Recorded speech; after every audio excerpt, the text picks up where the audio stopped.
Patrice is a member of the ISO C++ Standards Committee since 2014 and the Programming Language Vulnerabilities Working Group since 2015. Today, he is with us to talk about his book, Practical C++ Memory Management Strategies, Some Modern Language Features, and Advanced Techniques. A very warm welcome to you, Patrice. It's a pleasure to have you with us today. I'm glad to be there. And just to be sure that everyone understands well what I'm doing, I teach with the game programmers, but I don't write games myself. Because people come to me at talks or conferences saying, and your next game, I don't write games. But those I work with, they do it very well. Okay. Thank you for that clarification, Patrice. And really great to have you with us here today. And let us start this discussion by talking about your book, which is C++ Memory Management. And the first thing I'd like to ask you is, in your book, you sort of choose to address memory management challenges across a very wide range of domains, such as real-time systems, embedded devices, games, desktop applications, so on. So what inspired you to tackle such a broad scope for memory management in your book? It's the fault of my editor. The thing is, I've been giving classes at CPPCon, and if you haven't followed the if you haven't gone to a CPPCon class in your life, you should. It's really cool because lots of very proficient experts there. So I gave a class on low latency systems. I gave classes on how to make your software smaller. I do that quite a lot, which is connected to memory management in a sense. And I gave a memory management class in C++ a few times. It went very well. It was a cool class to give. And 2 years ago or so, Packt contacted me saying, you know that class you've been giving? Have you thought about making a book out of that? It sounds like it could make a really cool book. And I think never written a book myself. I've written my PhD thesis and lots of articles and stuff. Of course, course notes, plenty, like thousands and thousands of pages. So that could be an interesting thing. So I tried to transform the class experience into a fun reading experience. And that was enlightening because it's really different. So that's what led to the book. Okay. And can you think of some gaps in existing resources, based on your experience, based on your teaching experience, based on what your students came and say to you that you were trying to fill with this book that you thought existing resources or methodologies weren't able to address? Absolutely. First things first, there was a trend, maybe more, it was stronger 20 years ago, where people went to memory managed languages, so languages with garbage collectors, where you spend less time thinking about how you manage memory, which is cool, but spend a lot more time, sadly, as to how you manage the other resources, because in these languages, well, memory is special. But when you put up files or network connections, you have to do lots of more manual effort at the very least. That's always bugged me. I prefer something that's more uniform in its approach. C++ is very nice for that. My usual customers, they need control over the way that their software behaves. So I work with people with very strict time constraints for which a garbage collection is a problem. Normally, when you start a garbage collection without knowing, because you try to allocate memory and there's not enough for something, you know when it starts, but you don't necessarily know when it ends. And that is a problem when you have strict constraints, because that takes time away from your application.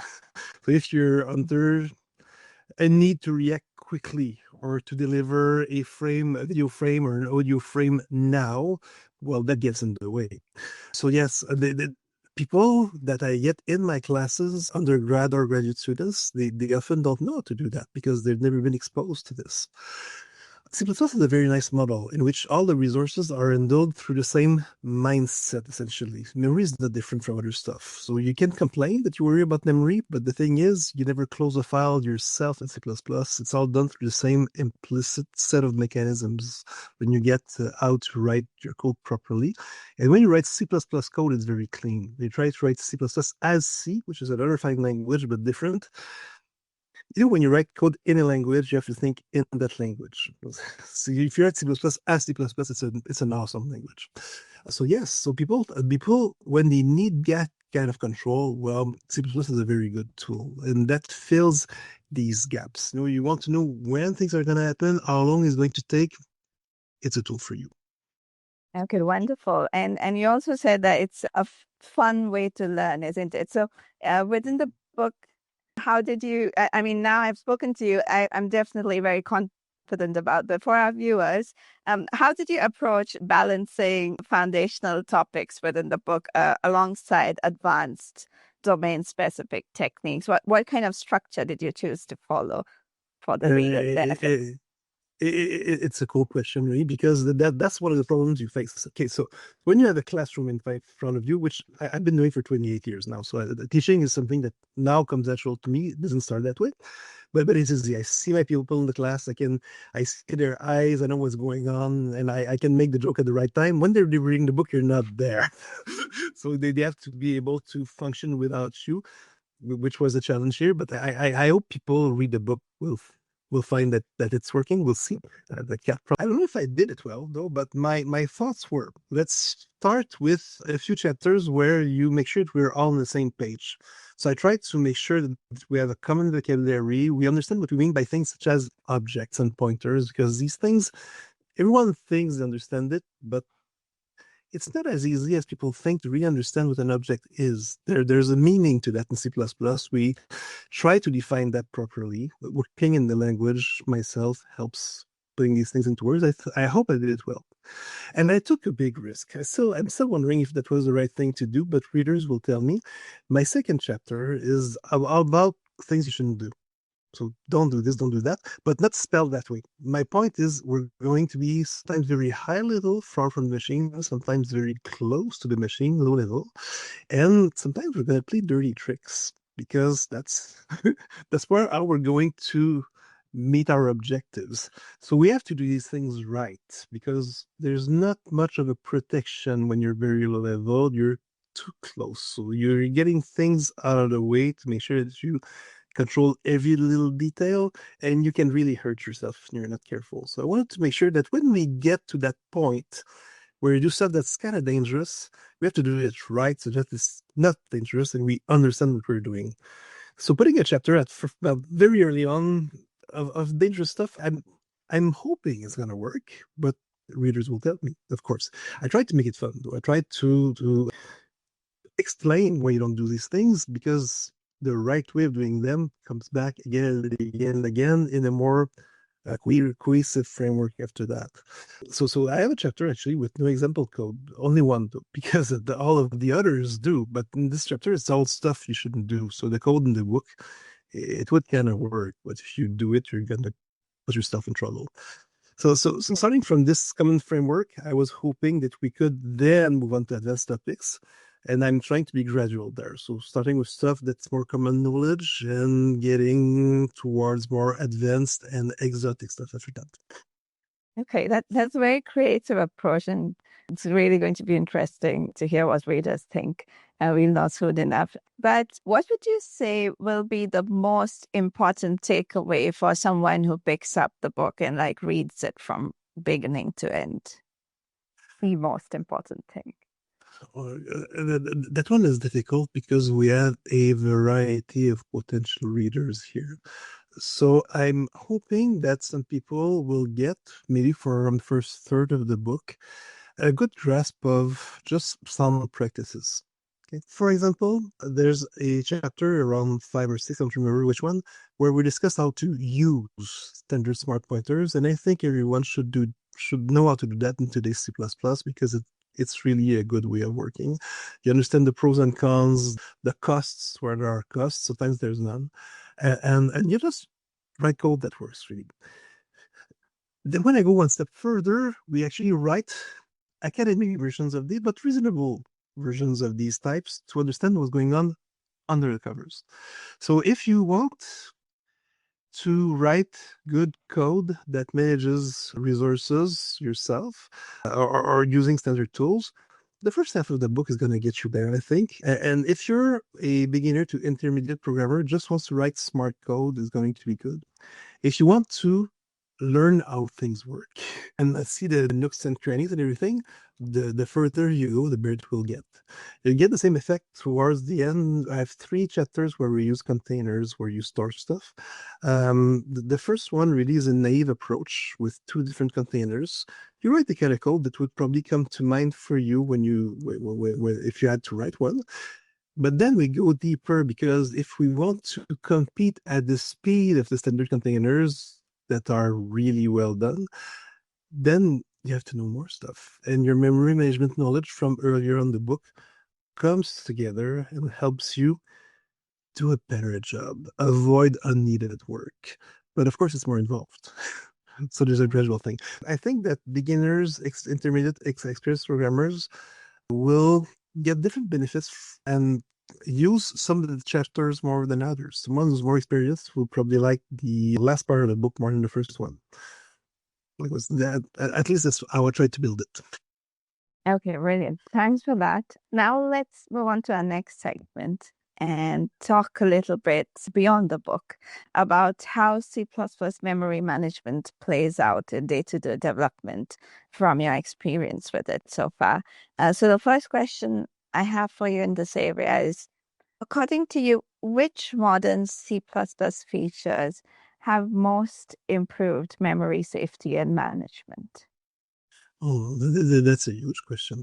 The safety trend these days is very important to everyone working on the language. So we are all safety conscious these days. We have recently, with C++23 being adopted, introduced something called erroneous behavior, which makes it not undefined, but actually an error to do things such as read from an uninitialized variable. So prior to the introduction of that perspective from my friend Thomas Kupfe, hope I pronounced his name right, the reading from a variable that you had not written to in the first place was what we call undefined behavior. So the compiler could actually do anything around your code because you broke the rules. And now we made that kind of stuff into an error. So we're encouraging compilers or the program to stop executing at that point because there's something wrong. It is better to have an actual hard error in such cases than just going on and hoping for the best, even though you just broke the rules. So things like that we changed. In terms of memory management, if you and I tried to make a point of that with the smart pointers section. The first thing you should do with memory management and don't do it. If you can avoid doing it, the automatic mechanisms just work fine in C++. But when you do need to deallocate, or manage exotic memory, control how your containers behave when you need memory, when you need that control, we have very good tools. So before you try resorting to manually allocating and deallocating, you can use the type system to do that for you in a sense. So if you use smart pointers and you say, well, that object there is the sole owner of the resource. It's written in my source code. Lots of bugs go away. You don't have to say who will free memory. It's that guy. He's responsible for it. It's his job. If you're in the more rare case where you have co-owners of the resource and you don't know which one will be the last to use, we have shared pointers. So you write that into your code as a type. So you remove the unasked question that programmers would get if you looked at raw pointers, which is who's responsible for that thing? How should I free it? Should I even free it? Is it my job? If it's in the type system, you don't ask that question. So that removes a whole class of bugs. If you're trying to use raw RAII by hand, sometimes you need to. But we have those cool things like vectors that do that management for you, that grow efficiently. And when you look at how you can write that thing when you want to be efficient, you really respect the ones who actually do that job because it can get very complicated. So we don't write in the book every function of vector, but we write a few to give you an idea of if you really want that level of performance, what do you need to worry about? And that's kind of enlightening if you've never thought about that. It's really cool. So if you use the type system to your advantage, a whole class of bug goes away. It really helps you. So yeah, I don't know if it's a new way of thinking because containers have been there for a while, smart pointers for more than a decade, much more than that indeed. But the ones that we use today have been there since 2011. What the book will bring you is if you need to encode into your type system other memory management strategies than the default was, how can you do that? Can you customize, say, unique pointer to free your resource in a different way than just calling delete on it? Of course you can. Here's how you can do that. Here's the costs. Here's the way to do it without a cost, because my customers costs, they worry about that quite a bit. If you have different semantics, then I'm the sole owner or we're co-owners, there's a way to express that too. So we write our own smart pointers that are not the standard ones, but that have different semantics that sometimes you might need in your code. So again, if you move from a manual standpoint to something that uses type system to your advantage, your code will be safer, I think. So from a safety perspective, there's that. The other thing, of course, is exception safety. Lots of users do not use exceptions in C++. My game programmers and my embedded system programmers are of those, but a lot of people actually do. And if you have exceptions in your code, well, you need to make sure that your resources get deallocated or freed properly too. So the book, of course, goes into that. It was suggested to me to write a chapter on that, but instead what we did was use it as a common thread throughout. So all chapters worry about exception safety to make sure that the word gets across and it's clear. I hope it Okay. answers. It's a long question, a long answer, but I hope it's okay. No, no, no. Like, please feel free to go as in depth as you feel is necessary. Actually, you've almost answered a part of what my next question was supposed to be. My next question was, what memory-related mistakes are still common in current C++ code bases, and what tools or practices help reduce these errors? So would you like to just explore this question a bit more? Yeah, it's a beautiful question because it's an actual problem. We are, over time, reducing the number of cases where you'll get in trouble with C++. If you use C++ as C++, you have a lot less bugs than you would if you used it otherwise. Again, C is a fine language, but if you write C++, it's better to think in C++. As I said, your code will be smaller, probably faster in many ways. So the bugs we still have, the problems we still have, the main one is probably what we call dangling references. There's ways to express code in which you're referring sometimes to objects that have gone away. Lifetime is at the core, lifetime management of your objects is at the core of C++, really. Lots of things we do in C++ are tied to the way the object lifetime cycle works. We use the end of the life of our object, we have a chapter on that in the book, to free resources. There's an idiom tied to that called RAII, resource acquisition is initialization, or responsibility acquisition is initialization, depending on who you ask. So we actually have a chapter on that because it's so characteristic of C++ to do this. Someone, I think it's Roger Orr, said that the most beautiful line of code in C++ is the closing brace, because so much stuff happens just there. And that's actually true. So there's ways to get in trouble still in C++, like to return a temporary variable or a reference to something that is now dead and use it by accident. Even with very recent tools like string, you will hit those things sometimes.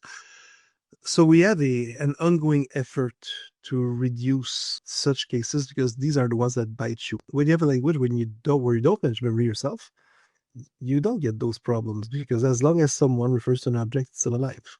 But there's costs to that, and nothing's free.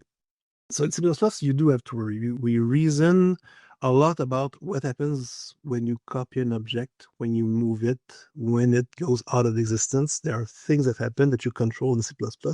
It's the strength of the language, really, but it's tied to the way we think. We think about what assignment means. In other languages, you don't even control that, but we do, and we use it. But when you, as I said, when you have an object that returns temporary and then you refer to that thing as dead, ugh. So advances in compiler technology help us find these bugs.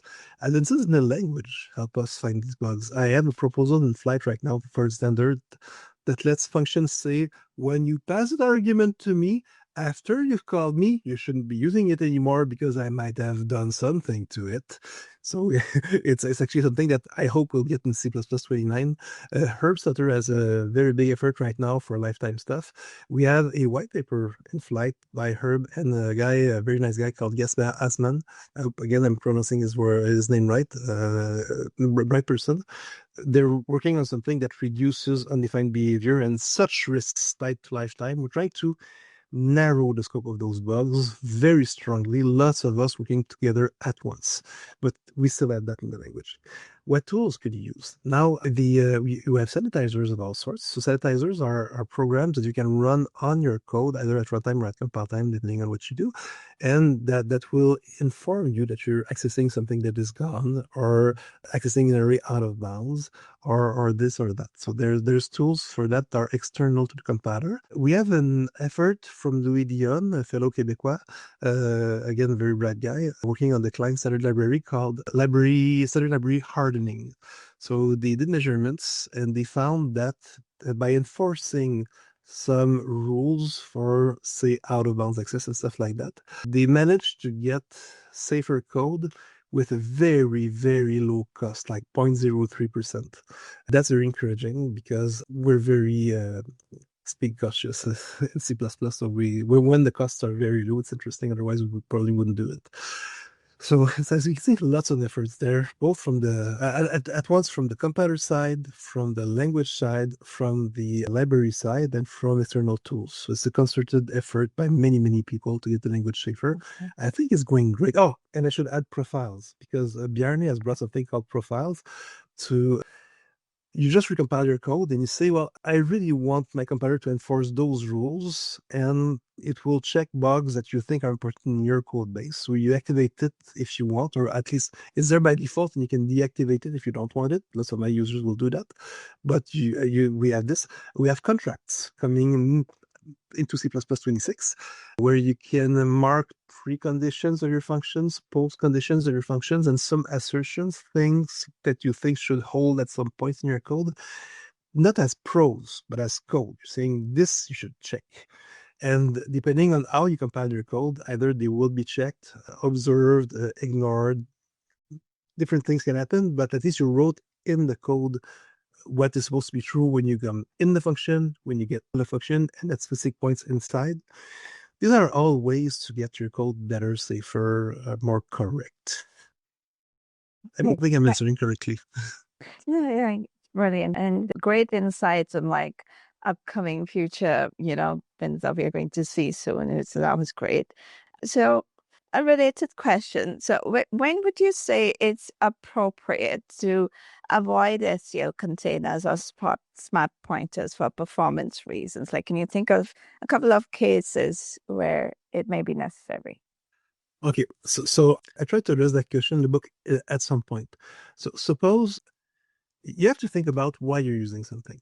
Okay, so let's take vector, it's an interesting use case. We all tell people use vector by default, it's fast, it's efficient, and it's safe for the most part, and effectively it's a great tool. If you're using a vector, you want an array that dynamically grows when you add stuff to it that there's not enough room. Awesome. I think all modern languages have something like that, and ours is blazingly fast. But of course, there's costs to everything. If you're using a vector and you want it to be efficient, it has to be bigger in size than what you really need. Because the point is you allocate more memory such that when you add stuff at the end, the memory is already there and you don't have to reallocate. That's why it's quick. It's using more memory. Um, and when you add stuff to a full one, at that very moment, you have to reallocate, and that addition will cost you something. So if you see it coming, you can maybe reserve the memory ahead of time so that you don't pay it when it's critical. So we discussed that. If you want a fixed size array of a size at compile time, but that's reasonable, not too big, just use an array. It's totally fine. If it doesn't have to grow, why pay for the vector? Because vector, it needs to know the capacity, the number of elements, and where it starts. So there's like three bits of information. If you have an array of fixed size, just knowing where it starts is sufficient because the rest is a constant, so it's easy. When you're in the middle, there's a thing in the standard for something that you need to allocate dynamically, and because maybe it's big or you just know the size at runtime, but it won't grow. But you can achieve that with a unique pointer of array. So you allocate your array and you give it to unique pointer. But then you have to take the size into account separately because the unique pointer knows how to destroy your object at the end, but doesn't know how big it is. But you can write an in-between container. We do that too. You can have a fixed size array. So if you have where it starts, what the size is, because you want to remember it, but you don't need it to grow. Well, maybe vector is too much for you. So sometimes you want to save space and you want to save features you don't need really. Of course, if you use a vector and you never grow it, you're not going to be using the features anyway. But the point is you can get something that is leaner. So if you need less memory footprint or smaller objects or whatever, by rethinking your approach to the problem. Do I need to grow? No. Well, maybe it's not vector I need. I need something more custom, something like that. So yes, this is one example of a case where then smart pointers are cool, but they define responsibility over a resource. Um, when you just want to use something, you don't need a smart pointer. Just a raw pointer is enough. As long as you have this system array, you know how big it is. So, and you won't get that just from me. You get that from many other committee members, I think. Once you have this unique pointer in your hand, there's nothing wrong about passing the raw pointer underneath to your different functions, as long as the moral contract that everyone has is if it's a raw pointer, you're not the owner. You just use it. The owner is the smart pointer. That's why it's there. So yes, you don't need any overhead. Even if it's just debugging overhead, you're debugging your stuff. If it's a smart pointer, you might go through the smart pointer member functions because your debugger will get you through that. Then it will slow you down as a human. That there's a cost to that too. But if it's a raw pointer, it's very like you're directly on the memory, you just use it. It's not slower at runtime, but your debugging experience might be nicer. So yeah, so there's ways or reasons or moments when you need those fancy tools. And sometimes, well, when the responsibility issue is done with, you know who's responsible, it's clear in your code. Raw pointers are awesome. And they're fast, they're easy to copy, easy to move. Awesome. And is that what comprises manual memory handling? Because that's what my next question was about. It was about what criteria justify switching to manual memory handling. Well, the whole point of the book is not to do that, you know, but there's always cases. If you have to resort to manual memory management, what you will usually do is try to encapsulate that thing in such a way that you won't get in trouble. You know, if you allocate something, you give the ownership to some object and you try to make sure that with its lifetime comes the control over the moment where the resource will go away. Those smart pointers do that. Vectors do that. Your containers will do that in general. When do you go for manual memory management? So when is it accurate to do that? So in the book, what we're trying to discuss is you try to avoid doing manual memory management if you can. So you inform objects that have clear lifetime boundaries of their responsibility towards the stuff. So smart pointers define who's responsible for resource. Containers do that too, so on and so forth. That makes everyone's life simpler because you know who will get rid of the resource at the end, or at least you know what the rules are in the case of shared pointer. Now, sometimes you have exotic cases. You really want to use exotic memory. So you have a black box in a race car or in a boat or in a plane, and you have a non-volatile memory there that you really want to use. Well, you might want to get your hands dirty a bit and see how to use C++ in ways that let you use that exotic memory in your code. So we have a chapter on that, of course, because that's useful. Or share memory in the computer so that two processes can communicate together. I've done a lot of projects that use that in the past myself. If you're going at a lower level, so say you're writing a game and you have a scene where you know what the rules will be. You know how many objects of this type will exist at worst. And you kind of know the pattern in which the game will go. So you can predict some things about who will need resources, in what order they will be freed and allocated, depending what you're doing. When you know these little things, sometimes you can be faster, more efficient, more predictable than standard tools that are more broad in general. So again, we get there in the book because I think it's an important topic. When you know what's going to happen, or when at least you know the context, you can always beat the system. The system is very, very good on average. It's very good for the common case. It's very good in general. Your standard libraries will provide very good facilities for manual memory management, very efficient on average, but they don't know what your problem is, and you do. So when you know the rules, you can do better. We actually, as a chapter, we do blazingly fast stuff because we know things and we show that. I think it's a fun chapter. People, my technical reviewers like this one because being someone who played Dungeons and Dragons and likes Lord of the Rings and stuff, we kill orcs. That's so people who like monsters will probably smile at this one. But yes, so sometimes when you understand the context, well, you can by going a bit lower and taking control over things, you can be faster. So, but these low-level features, you will still try to encapsulate them if you can to avoid humans having to manually take something here and bringing back there. Okay, because they get in trouble when they do that. So the point, I'm going to quote, I hope correctly, Scott Myers here, who's well known in the community, who's retired now, as far as I know. You cannot prevent people from doing stupid things. So you leave control to your users. I mean, they sometimes they need to do stuff and they need control over the little bits, but you have to make sure that the easy thing to write is the correct one. So we provide them with tools that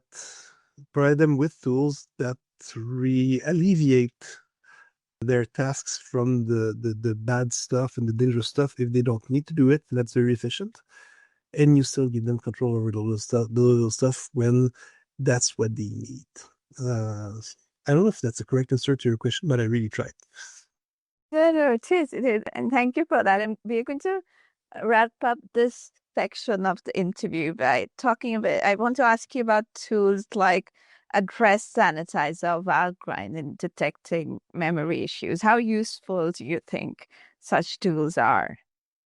They're awesome, but I'm gonna be a bad guy. I don't use them much, but they really are very good tools. Of course, there's costs to everything, but the sanitizers are very good tools. I think everyone should use them once in a while just to make sure they didn't make a mistake recently. It should be part of everyone's test processes because sometimes you're convinced you do something right and you realize you did something wrong in the same sense that you should try to raise your warning levels when you compile. If you're using Visual Studio, try W4, something like that, or maybe not W all with GCC because it's too noisy or Clang, but raise your warning levels a bit just to make sure that by default, they don't necessarily tell you as much as they should. And then if you're doing that, sometimes you discover stuff about your code. So I'm lucky. I'm very experienced. Even when I raise the warning levels, I don't get much noise, to be honest. But I think every team should try these. So try your sanitizers, see what they tell you. It probably won't cost you much. Maybe it won't even cost you anything if there's compile time stuff instead of runtime stuff being done, but it will make you feel more comfortable with what you did, and that's already something. Okay, got it. Thanks for that. So that brings us to the end of this segment. Now let's move on to talking a bit about some advanced strategies. And you've already touched about a bit upon, the future of C++ and what you see coming. So let's discuss that a bit more as well. So the first question we have for you is, when should a developer consider implementing a custom allocate memory pool? Oh, that's interesting. Well, the first thing you should do is measure what you already have and make sure it doesn't do the job for you. If you're spending time on something, it has to pay off. So if your implementation provides stuff that is sufficiently fast for your needs, put your effort to something else. We have good libraries. Now, if you realize that you have a bottleneck, suppose that you're working in the finance domain and you have nanoseconds speed constraints because you need to buy stuff fast and sell stuff fast. Let's say there's something on the stock market going on, and you're stressed. That's been known to happen. Um, Well, then sometimes, yes, you will want more control over what's going on. Maybe you don't want any allocation to occur because you just want to manage memory. So you want to use a buffer on the stack. That's a common case. We have two big allocator models in C++. The traditional one associates an allocator with a type container. So it's type based. It's extremely efficient, but if you have many allocator types, you will end up having many container types, and sometimes it leads to a bit code that's a bit more involved than you would like. So it's efficient, but I don't know if you redid the language, we would do it that way. But it's still something that you should know about. We have a whole chapter on that. The traditional allocator model forced you to write a lot of code on top of what you really wanted to write. That has been simplified through the efforts of mostly the Bloomberg people, I would say, in 2011. They did a lot of work on that. Now it's traits based, so you write the same kind of thing, but if you don't provide the boilerplate code, it's done for you automatically. So if you write a function, they take yours. Otherwise, the sensible defaults are there and they're on compile time, so there's no cost to that. So again, the transition from one model to the other has been covered in the book. It was an interesting thing to write. And more recently, these days, since 2017, we have the PMR model, also from Bloomberg, if I remember right, where you're value based instead of type based. So the PMR vectors say an additional member, which is a pointer to their allocator. So instead of being in the type, it's in the object. And then when you're allocating and deallocating, there's only three functions to write if you write your own, but it's a virtual function call. Normally, when you're calling something like malloc and you're allocating stuff, it's a costly operation to do. So the indirection of a virtual function call is not much of a cost, and that's what you end up doing in the end. So it's a very efficient model for that. If you're at the nanoseconds level, sometimes that indirection costs you too much for your needs, and you need to use the more traditional model where there's no cost, even though you write a bit more code. So it's a balancing trade-off there that you have to do, and if you have to measure to make sure that you get the right tool for the job. So yes, if you want to use a buffer on the stack with, let's say, PMR, it's easy. There's something built in. You just say I'm using that. Here's my buffer, and it's very easy for you as a user to do. And the small cost of virtual function call, maybe it's not much of a cost for you. Measure, it works. Problem solved, awesome. It's still not enough. You can write it yourself with the traditional model. It's going to be faster, but you're going to write a bit more code. Again, measure, and you get to do what you need to do. Got it. And so what should developers be measuring, and what kind of measurable benefits do you think such techniques offer in the real world? Oh, that's interesting.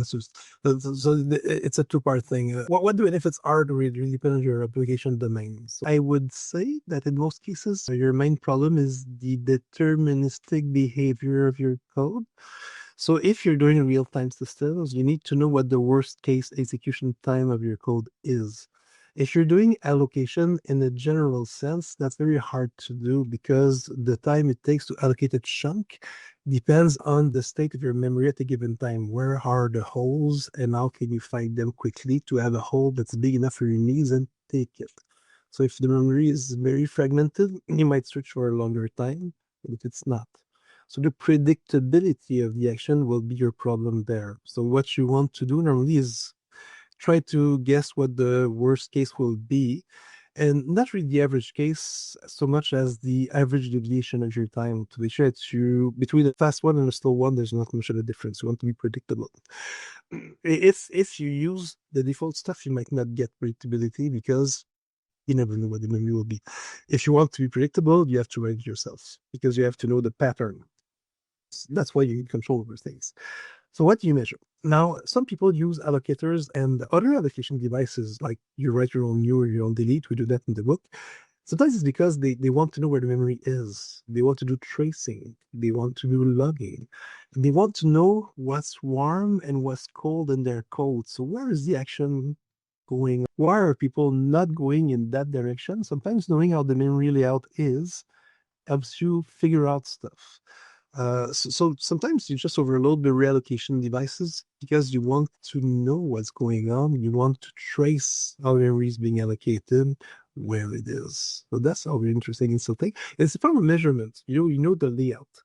Um, of course, you want to know, as I said, worst case, best case. Maybe not average case. That's interesting in itself if you want throughput. But if you're doing real time stuff, the worst case is your enemy. You don't want to be slower than your worst case because then you'll hurt someone or break something and that's not good.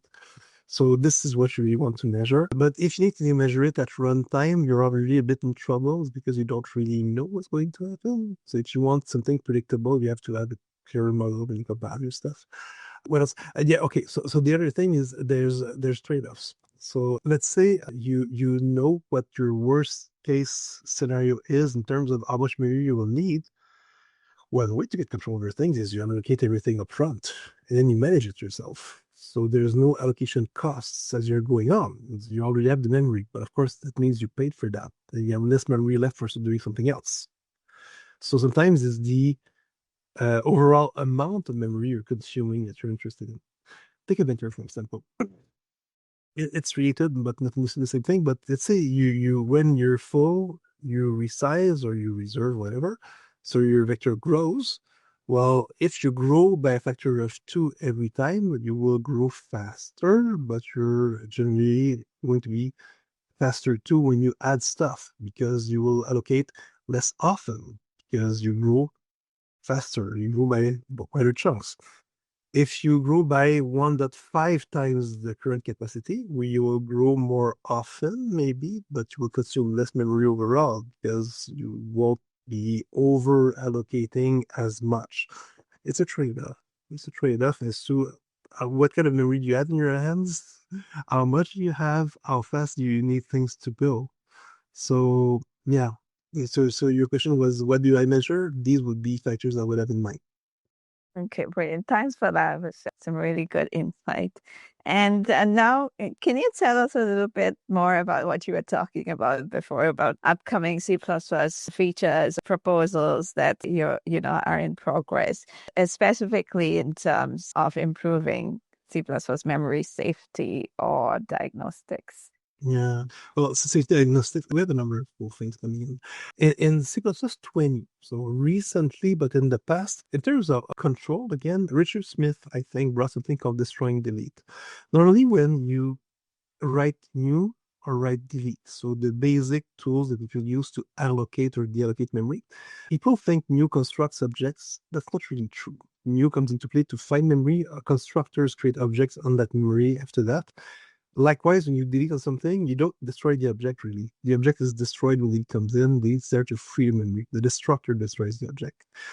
But destroying delete is a weird thing. So you inform your function that it is responsible for both destroying the object and doing away with the memory after that. And sometimes that additional bit of information can let you do some cool stuff. So we have a bit in the book about this because it's an interesting thing.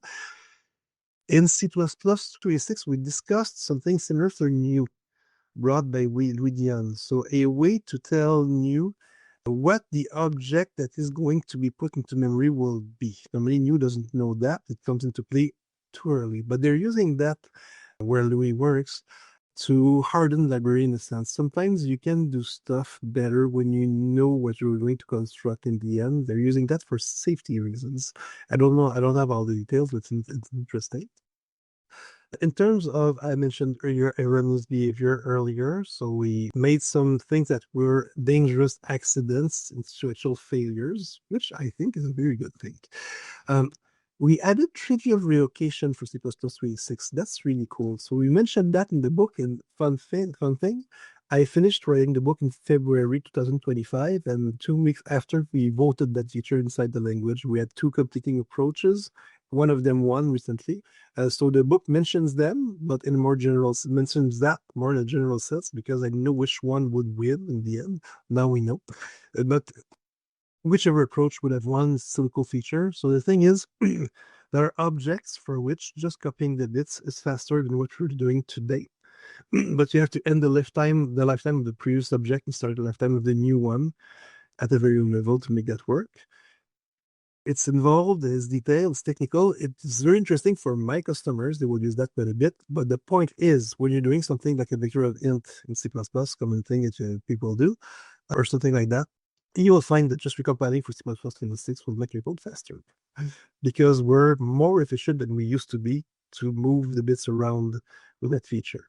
So I love it when that happens. When you just recompile your code and it's faster, that happened with C++ 2011, C++11, because we added move semantics.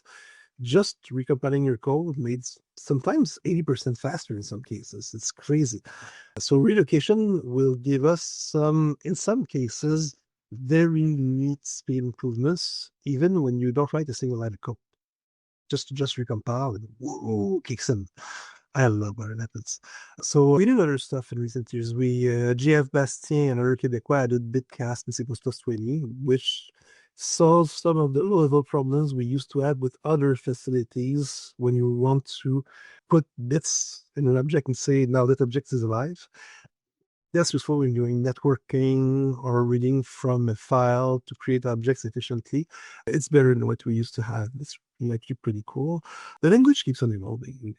The language keeps on evolving. I'm hoping we get a better set of standard allocators that do common tasks for us, because that will help people use allocators more and write allocators less. That's a tricky thing to do sometimes, even though the PMR allocators are not that hard to write. But once well written, everyone benefits from that. We just added a new container from C++ 26 called the Hive from Matthew Bentley, a guy from New Zealand. It's very nice. That's going to be useful for game programmers, among others. It's the guy comes from the games industry. There's a lot of benchmarking on this thing. For what it does very well. People will like that, I think. So new containers, we add flat maps and flat sets. New containers in C++ 23, I think, that give you more control over memory layout. It will give you more predictable performance in some cases. They have different trade-offs than the usual maps and sets, especially when an exception comes around. You don't want to use these things in cases where there's a lot of exceptions. They're not built for that. But again, my games people will love them. So as you can see, there's many cool features recently for the performance conscious and the security conscious among us. Okay, thank you for that sort of sneak peek into the future. We're almost towards the end, and to wrap up, I'd like to ask you, what would be Patrice Roy's top 3 tips for experienced C++ developers on managing memory safety efficiently? Oh, it's going to be the same thing for everyone. The first thing is you need to is a clear view of what you want to do and what your problem is. You should think before you code. If you don't know what you're doing and just hacking away, sometimes it's fun, but it's not efficient. And you might put a lot of effort in the wrong place. And then you should measure. You should measure to know, to see if the normal solutions are not already doing the job. I've seen too many people, myself included, because sometimes you're so convinced that you're doing the right thing, put hours, if not days, if not weeks, sometimes into optimizing something that in the end you realize is not called in practice much. So you put a lot of effort and there's no returns. So use profilers, use actual measurements, instrument your code, and see where should I put my efforts. That will really pay off. If you don't do that, you're just wasting your time, you're wasting your company's money. And then you should test your stuff, because it's one thing to have a theoretical view of what you want to do, but then you measure it to know what the needs were, and in the end you see if you get actual returns on your investment, if you didn't break anything. That's important. Test often. I don't do that much enough myself. Everyone should do that. Should run tests regularly. An example, if you let me, a small example for optimization purposes is the likely and unlikely attributes.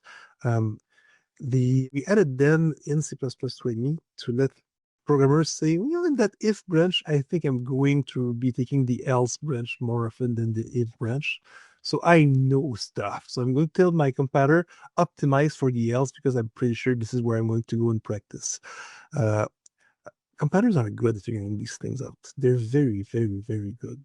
But sometimes you know because you know the data. The compiler doesn't know the data. It knows what your code looks like, but doesn't know what the inputs will be. So maybe you know that your data comes in groups of 4 or 8, and that's why you know something is likely. That's the information known to the compiler.